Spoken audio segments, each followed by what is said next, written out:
సభ్యులను జగన్ వెళ్లి పరామర్శించే అవకాశం ఉందని తెలుస్తోంది. సికింద్రాబాద్లో పాస్టర్ ప్రవీణ్ ఇంటికి వైసీపీ అధినేత జగన్ వెళ్లి ప్రవీణ్ భార్య కుటుంబ సభ్యులను పరామర్శించే అవకాశం ఉంది అని తెలుస్తోంది. అదే సమయంలో ప్రవీణ్ పగడాల మృతిపై ఎలాంటి పక్షపాతం లేకుండా విచారణ చేపట్టాలి అని కూటమి ప్రభుత్వాన్ని డిమాండ్ చేస్తూ వైసీపీ చేసిన పోస్ట్ను కూడా మీరు ఆర్టీవీ స్క్రీన్ పైన చూడొచ్చు. ఇప్పటికే రాజమండ్రిలో ప్రవీణ్ కుటుంబాన్ని కలిసి ధైర్యం చెప్పారు వైసీపీ ప్రతినిధుల బృందం. YSR Congress party official social media పేజ్లో పోస్ట్ చేసిన ఆ పోస్ట్ను కూడా మీరు చూడొచ్చు. మత ప్రబోధకుడు పాస్టర్ ప్రవీణ్ పగడాల మృతిపై మాజీ ముఖ్యమంత్రి శ్రీ వైఎస్ జగన్ తీవ్ర విచారం వ్యక్తం చేశారు. ప్రవీణ్ మృతిపై అనుమానాలు వ్యక్తమవుతున్న నేపథ్యంలో విచారణకు డిమాండ్ అంటూ ఆ పోస్ట్ను కూడా చూడొచ్చు. పాస్టర్ మత ప్రబోధకుడు ప్రవీణ్ పగడాల మృతి అత్యంత బాధాకరమని మాజీ ముఖ్యమంత్రి వైఎస్ఆర్సీపీ అధ్యక్షుడు శ్రీ వైఎస్ జగన్ అన్నారు. ప్రవీణ్ మరణంపై సన్నిహితులు బంధువులు అనుమానాలను వ్యక్తం చేస్తున్నందున దీనిపై నిష్పాక్షికంగా విచారణ జరపాలని ఆయన ప్రభుత్వాన్ని డిమాండ్ చేశారు. ప్రవీణ్ కుటుంబ సభ్యులకు తన ప్రగాఢ సానుభూతిని తెలియజేశారు అంటూ 26వ తారీఖున చేసిన పోస్ట్ కూడా చూడొచ్చు. ఇప్పుడు జగన్ సికింద్రాబాద్లోని ప్రవీణ్ పగడాల నివాసానికి వెళ్ళి ప్రవీణ్ పగడాల ఇంటికి వెళ్ళి ప్రవీణ్ పగడాల కుటుంబ సభ్యులను పరామర్శించే అవకాశం ఉందని తెలుస్తోంది. మా ప్రతినిధి కృష్ణమోహన్ ఉన్నారు పూర్తి సమాచారం అందించడానికి. కృష్ణమోహన్, అనుమానాలు వ్యక్తమవుతున్న నేపథ్యంలో నిష్పక్షపాతంగా విచారణ జరపాలి అని వైసీపీ డిమాండ్ చేస్తోంది. వైసీపీ అధ్యక్షుడు జగన్ కూడా ప్రవీణ్ పగడాల ఇంటికి వెళ్ళి ఆయన కుటుంబ సభ్యులను పరామర్శించే అవకాశం ఉంది అని వార్తలు వస్తున్నాయి. దీన్ని వైసీపీ ఏదైనా ధృవీకరిస్తుందా? ఎప్పుడు వెళ్ళే అవకాశం ఉంది? ఎస్ రోహిత్, మొత్తం ఏదైతే ప్రవీణ్ పగడాల ఎవరైతే ఈయన మృతి పూర్తిగా కూడా 2 రాష్ట్రాల్లో తెలంగాణలో కావచ్చు, ప్రధానంగా ఆంధ్రప్రదేశ్లో పెద్ద ఎత్తున కూడా ఈ మృతి వెనకాల గల కారణాలు ఏంటి అనేది చర్చ జరుగుతోంది. ఇప్పుడు ప్రధానంగా నాట్ ఓన్లీ క్రైస్తవులు అందరూ కూడా ఈ మృతి పట్ల అట్లా ముస్లిం సోదరులు కావచ్చు, లేకపోతే అన్ని మతాలకు సంబంధించిన వ్యక్తులందరూ కూడా దీని మీద కొంత ఎందుకు ఏం జరిగింది, బ్యాక్గ్రౌండ్ ఏం అయి ఉంటుంది అనేది.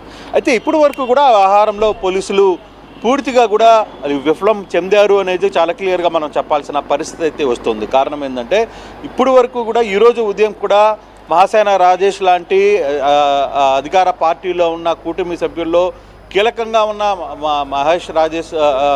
మహాసేన రాజేష్ లాంటి వ్యక్తులు కూడా చాలా క్లియర్గా చెప్పారు. ఇప్పటికీ పోలీసులు ఎందుకు నోరు మెదపట్లేదు, జరిగిన ఇష్యూని తమ దగ్గర ఉన్న వీలైనంత త్వరగా ఈ విచారణ చేయాలి అని వాళ్ళు కోరుతున్నారు. మరోవైపు ఈరోజు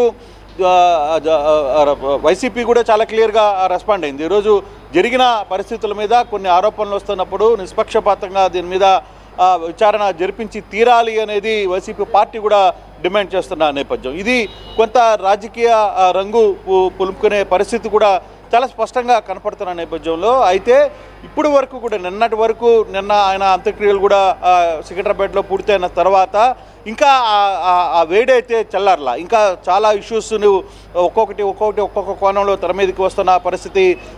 తాను ప్రయాణిస్తున్న కారు వెనకాల ఉన్న ఆ రెడ్ కార్ ఎవరిది, 2-3 కార్లను ట్రేస్ చేశారు, అవి ఎక్కడున్నాయి, ఏంటి దాని పరిస్థితి, ఇవన్నీ వ్యవహారాలు. ఇప్పుడు దాకా కూడా పోస్ట్ మార్టం ఎందుకు ఇంకా రిపోర్ట్ ఎందుకు ఇవ్వలేదు అనేది కూడా ఒక పెద్ద చర్చ జరుగుతున్న నేపథ్యంలో ఈరోజు వైసీపీ కూడా రెస్పాండ్ అయిన పరిస్థితి. మరోవైపు చాలా కీలకమైన అంశంగా రేపు వచ్చే వారంలో జగన్మోహన్ రెడ్డి నేరుగా వాళ్ళ ఇంటికి వెళ్ళి కుటుంబ సభ్యులను పరామర్శిస్తారనేది ఒక చర్చ కూడా వైసీపీలో జోరుగా సాగుతోంది. బహుశా ఏ రోజు వెళ్తారో అనేది అఫీషియల్గా డిక్లేర్ కాలేదు, కానీ హైదరాబాద్లో తన నివాసం అంటే ప్రవీణ్ పగడాల ఇంటికి వెళ్ళి అక్కడ వాళ్ళని మాట్లాడే ప్రయత్నం జగన్మోహన్ రెడ్డి కూడా చేస్తారు అనేది చాలా క్లియర్గా అర్థమవుతుంది. అయితే ఈ నేపథ్యంలో ఇప్పటికే అటువైపు నిన్న కూడా చాలామంది జగన్మోహన్ రెడ్డికి సంబంధించిన వ్యక్తులు కావచ్చు, సొంత పిన్నమ్మ కావచ్చు, వాళ్ళందరూ కూడా చాలామంది అక్కడికి వెళ్ళి వాళ్ళందరూ కూడా ఆయన మృతికి నివాళులు అర్పించిన పరిస్థితి కూడా మనం చూసాం. ఇప్పుడు తాజాగా జగన్మోహన్ రెడ్డి ఒక వారం రోజుల్లో అంటే నెక్స్ట్ వీక్లో వెళ్ళే అవకాశాలు ఉన్నాయనేది ఒక చర్చ బలంగా వినపడుతున్న నేపథ్యంలో మరోవైపు వైసీపీ కూడా చాలా గట్టిగానే డిమాండ్ కోరుతోంది.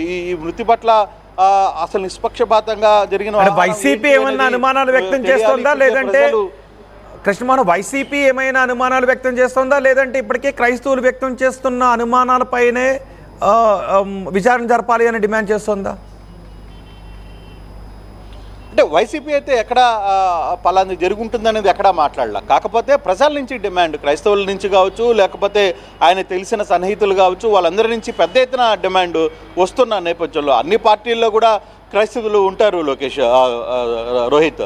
ఆ నేపథ్యంలోనే వీళ్ళందరినీ కూడా అందరూ డిమాండ్ ఒకటే, ఇది ఏం జరిగిందో అనేది మాకు తెలియాలి, దీని వెనకాల ఏంటి, ఎవరు, ఏం జరిగింది, అసలు జరిగిన సీన్ ఆఫ్ అసలు ఏం జరిగింది అనేది వాళ్ళు ముందు తెలుసుకోవాలనే ఒక ప్రయత్నం ప్రతి ఒక్కరిలో కూడా బలంగా ఉంది. సో ఆ యాంగిల్లోనే డెఫినెట్గా వ్యవహారం మీద కొంత ఉత్సాహత, తర్వాత పార్టీలు కూడా ఈరోజు వైసీపీ కూడా చాలా బలంగా డిమాండ్ అయింది. జరిగిన సంఘటన వెంటనే చంద్రబాబు ఒకవైపు ట్వీట్ చేశారు, ఆ రోజు డీజీపీతో మాట్లాడారు, అనిత కూడా అఫీషియల్గా మీడియాతో మాట్లాడిన పరిస్థితి ఉంది. దానికి ఒక టీంని ఏర్పాటు చేశామని చెప్పారు. ఒక డిఎస్పీ, 2 డిఎస్పీ స్థాయి అధికారులు, 3 సిఐ అధికారులు కూడా పనిచేస్తున్నారు. దాదాపుగా 40 మంది పోలీసులు దీని మీద పెట్టామని చెప్పి కూడా మాట్లాడుతున్న పరిస్థితి ఉంది. సో ఏదేమైనా జరిగిన ఇష్యూ ఇంతకాలంగా లేట్ కావడం, సాధారణంగా ఒక యాక్సిడెంట్ జరిగితే పోస్ట్ మార్టం కూడా ఒక సాధారణంగా చిన్న వ్యవహారంలోనే చాలా త్వరగా బయటకు వచ్చే పరిస్థితి ఉంటుంది. కానీ ఇంత పెద్ద ఒక ఇంపార్టెంట్ రోల్ పోషిస్తున్న సమాజంలో ఇంపార్టెంట్ రోల్ పోషిస్తున్న వ్యక్తులు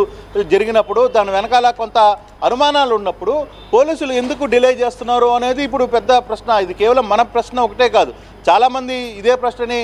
కానీ ఎందుకు ఆ డిలే జరుగుతుంది, దాని గురించి ఏం చెప్తున్నారు? నిజానికి చాలా డౌట్స్ ఉన్నాయి. ప్రవీణ్ పగడాల ఆ టోల్ గేట్ని పాస్ అయినప్పుడు ఒక 10 నిమిషాలు లేదంటే 15 నిమిషాల వ్యవధిలో క్రాస్ అయిన కార్లు ఏంటి, వాడి రీసెంట్ నెంబర్లు ఏంటి, అందులో రెడ్ కార్ ఉందా లేదా, ఈ పాటికి వచ్చేసి ఉండాలి. ఒకవేళ రెడ్ కార్ వచ్చి ఉంటే ఆ రెడ్ కార్ ఎవరి పేరు పైన ఉంది, దానికి ఏమైనా డెంట్ పడిందా, ఏమన్నా సొట్ట పడిందా, కారు ఏదైనా చిన్నగా డ్యామేజ్ అయిందా,